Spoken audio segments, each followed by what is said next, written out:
All right, welcome back to Power Lunch. The cyber attack on Microsoft just growing in scope. Some estimates claiming more than 30,000 accounts may have been compromised.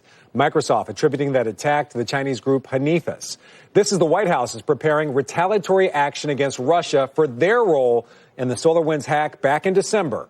So with the frequency of these large-scale attacks only increasing, how can they be prevented? For more, I'm joined by David Kennedy, former NSA and Marine Corps hacker and TrustedSec founder and CEO.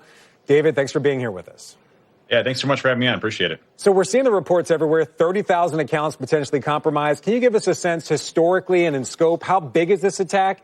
And does it have the potential, or has it already touched the markets or companies that we rely on for investing or just for banking? Yeah, this is a huge hack. This is probably one of the largest hacks that I've seen in over 15 years. Just the breadth and the scope of what we're seeing from the Chinese group that we're seeing in this specific case.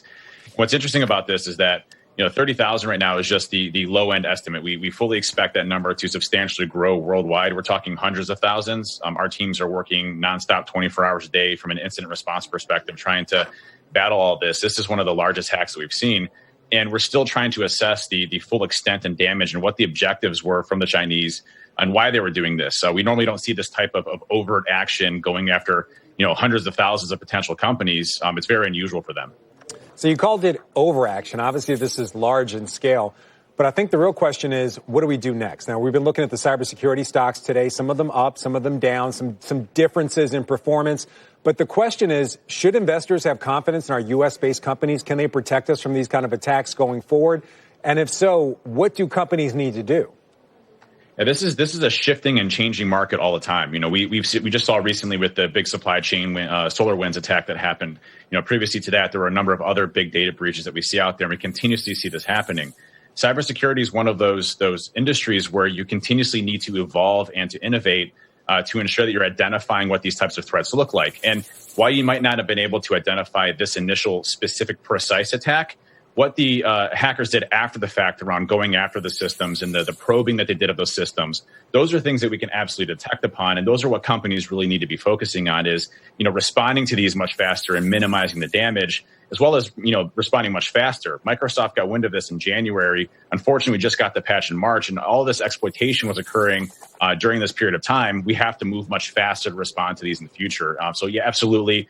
These types of things can be prevented. It's a matter of companies really bolstering their security defenses and focusing on their defenses, most specifically around detection. Unlike other technology firms like Facebook and Twitter, David, that have not had access to the Chinese market, Microsoft does. It's been on the mainland since 1992. I'm wondering how you think that relationship between Microsoft and the Chinese changes following this attack.